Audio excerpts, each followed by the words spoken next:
it went from like Linwood to like 3 in like Palmdale, 2 in Lancaster, and what else? West Covina and all those other like places, but yeah. To try and make the kid have a happiness, you know, you just lost your parents.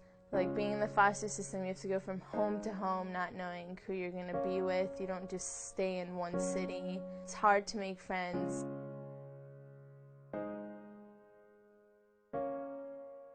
I think the system is screwed up. Some of the foster parents love the kids they bring into their homes, but some just don't, and they just care about the check that comes in the mail.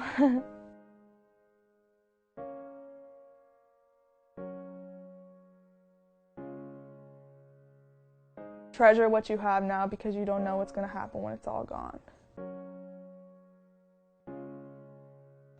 In 6th grade, I walked out to the restroom and I came back and my teacher saw some red dry blood on my forehead, and she asked me where did I get that, but knowing me as a little kid, I didn't think like she would tell anyone. 2 police officers arrived to our school. One of them told me to call my dad on speakerphone and tell him that I'm running late and I'll be home in an hour. And then as I'm on speakerphone with my father, he starts yelling at me, and the cop was kind of startled from the fact that he was like yelling at me for no reason. And then from there, I was at the school till like 8 p.m. at night and in the principal's office with 2 cops, and my mother arrives, and from there my mom, I'm pretty sure she shared some stories with our principal, and then we were able to go home. Our dad had a restraining order for just 7 days. Our brother had told us, like, you guys messed up. Mommy's not going to be able to take care of you. You guys are going to end up in foster care. And he had warned us.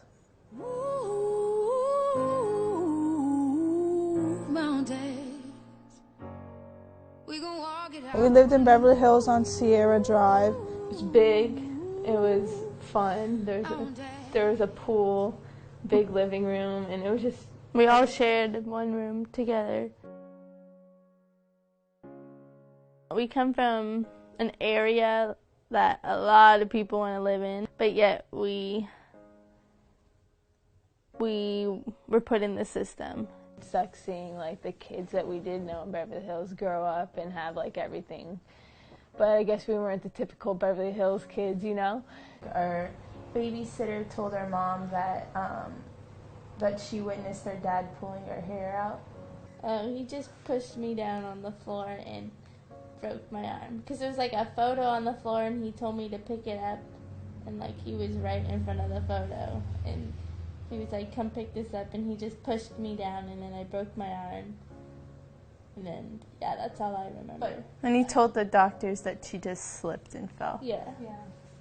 I was sexually assaulted when I was 11 years old in Beverly Hills, and the guy confessed and went away to prison for 5 to 6 years. And my dad blamed it on me. Like, whenever he got mad, he just blamed it on me. He didn't really care that that happened to me, so it kind of sucked, but I just see past it all. In our childhood, he would make us do his job, and we wouldn't like go to school, so he would call our school and tell them that like we're all sick. Mostly every day we would like put up posters for him all around like Los Angeles, like run up and down the street, because we hated it. Like, we thought it was torture. And then there were times like when he would just leave like the stacks of posters in his car, and whenever he would tell us to go down to his car to grab something, we would take one of the packages and just throw them away, so it's like one less. He wanted us to try and talk to like college coaches for him, because we're little quadruplets running around, so it kind of like catches people's attention, you know? So he used us in order to get like... to produce his business. Yeah. And he would wake us up at like 6, and we'd go to Starbucks with him and like sit, like go and wait for him, and then go sit on the field for like hours on end, just watching him coach people. Yeah, so the janitor at the Beverly Hills High School ended up giving us snacks because she felt so bad. Yeah. I think my happiest moment was when our dad would go to Vegas for his football, and one time he had left us all at home with our nanny, and then our nanny had come into our room and was like, "Your dad's gone, get up, like let's go eat," and like she would feed us, and she just gave us a good time. Yeah, until our dad came home from that night. He got really mad because one of the mirrors were broken, and the $20 he hung up $20 saying, like, if the house stays clean, one of you girls get it. And then all I was thinking was, like, I could buy a McFlurry machine. He ended up taking that $20 back. And, like, from there he just was really angry, and he, like, hit all of us, the usual. Our teacher knew we weren't fed, our math teacher, and he would feed us oatmeal every morning. We would go to the grocery store. The people that worked there would like let us take some free food because they knew like he wouldn't feed us or anything. There was one time when we were rolling the cart from Pavilions to our apartment, and we bought cookie dough, and then we see him driving down. And we're just stuffing our faces with cookie dough. And he, like, flipped out. He flipped out. He got out of his car so fast. We tossed it so quick. Yeah, we tossed it really quickly, but still, like, he saw us chewing on something, and then he got mad. But usually all that food was never for us. It was always for him and our brothers and our mom. He didn't care. It was all about our brothers. He didn't care about us. And he hated us being around like people that actually cared about us. Because there's a lot of people in Beverly Hills that cared about us. Yeah. The weekends he would drop us off at the mall all day with just $2.50. We told our mom once, and then she knew like the days our dad would send us to the mall. She threw like $100 for us so we could go eat, because $2.50 in Beverly Hills wouldn't get us anything. Our mom always goes on and off like, I don't want to live with him. Or she goes back to him, because in reality he's the only one that could take care of her, because she takes so many medications and she has so many like disorders. It was the day before Christmas Eve. I remember coming home from a friend's house, and our mom had come out of her room from sleeping, and I asked her where she was going, and she was like, oh, just to go get you guys more presents. And I knew she was lying because I could see it in her eyes, and I was like, you promise you'll come back? And she said yes, and the last thing she said was, I love you. From that night on, we were waiting until she would come back home, and then from there we hear a knock on the door, and it's a cop. So we all ran into a closet thinking we could hide away from the cops. And then from there, we went to the dispatch center, and then we got picked up by Children's Services. Eventually we got separated from each other, but we went to another house. When we went throughout different homes, he would find out like what foster homes we were at, and he would call them and basically like threaten them so they would give up on us. So when we'd go to a really good home, he would call them or send them letters saying all these bad things about us just for them to kick us out, because he didn't want us. He wanted us to basically like live horribly. I felt as if that's how my whole life was going to be, like just moving home to home, not knowing what's going to happen next, waking up realizing whether I'm going to leave or not. A lot of people made fun of my sisters and I because we didn't have parents, and it's kind of like weird to say you're not living with your real parents, because then people ask more and more questions, and it kind of gets sad and I think embarrassing, because we don't have parents that love us. I mean, if I went through the system alone, I wouldn't even know what to do. Like, I would have nothing at all. Like, my sisters were the three biggest supporters. Going through heart surgery for the second time was definitely harder because of the fact that I was in a group home setting.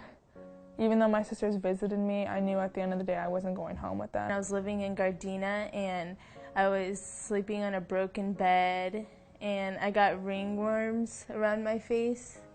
And I got made fun of in school. I always wish I could have parents to go home to, brothers to go home to. I mean, when I get married, like, I'm gonna have no parents there, so it kind of sucks. And I just wish I could, like, feel that kind of like family oriented, you know, like doing family things. Like being in the system, you don't get to experience that kind of stuff, like, because they're not your biological parents, you know. But I wish my dad and mom weren't the people that they were, you know. The previous homes we lived with were not as great as Nadine's. I think it was like a miracle to like be able to be put in her home, because there's not homes like Nadine's in the foster care system. You know, some people just do it for the money. She wants us to be successful. She doesn't want us to turn out like our mom or dad. Even though I didn't like living at the group home, I met Miss Asia, Miss Kajana. They have taught me like I can be someone in life, and they've kept me strong throughout the years, and I'm so thankful to develop a bond with them. My best friend Taylor, she's helped me through a lot when I've told her like about my parents and how like my dad stole my like Social Security. I never found like happiness until I was in high school and I met my high school coach. And she would take care of me, Tiffany, and Paris like we were her own children. It's just one thing that helped me overcome many obstacles. It was good to know that we graduated out of high school, being a foster kid also. Well, because everyone would always tell us like we're gonna be nothing. Our dad like would tell us in the past, like I remember he told me on the phone one time, like, you guys are gonna go nowhere in life, like you guys are not gonna graduate, you guys won't be anything, like no one's gonna know who you guys are. I just get scared that I won't have the financial help to be able to graduate college and be able to go off to a 4-year. If we weren't in the foster care system, we probably wouldn't be in high school, we wouldn't be in college, we wouldn't be playing sports, we'd just be living under our dad the whole time. So I'm glad that I was put in the foster care system. Just because you go through the system doesn't mean that you can't go to college or graduate school. We're going to be successful. We're not going to treat people the way he treated other people and us. I'm actually thankful I got put in the system, because I don't think I would be where I'm at right now if I was still with my parents.